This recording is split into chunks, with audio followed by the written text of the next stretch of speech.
छत्तीसगढ़ के भूयमा ओ छत्तीसगढ़ के भूयमा भाग हमर जागे रे हो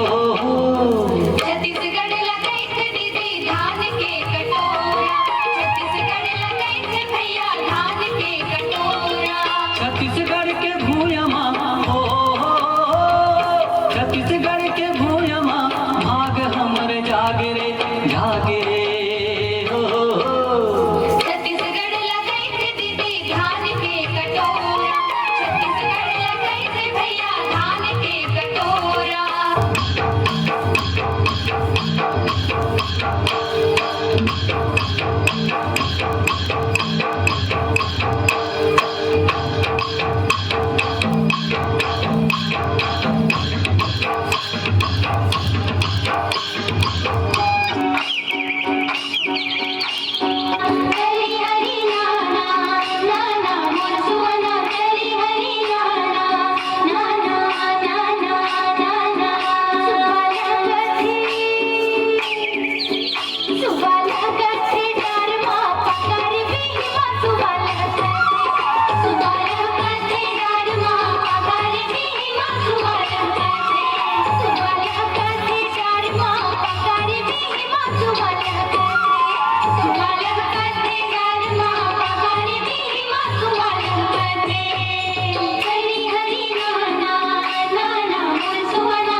गुरु घासी दासेला बाबा घासी दासेला मोर गुरु घासी दासेला गिरद पुरी मा जन्म धरे ललेना सत्य की पुजारी अमर होगे नाम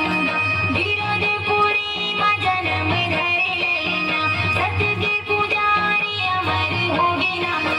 सन्ना हो नन्ना मोरे ललेना सन्ना हो नन्ना मोरे ललेना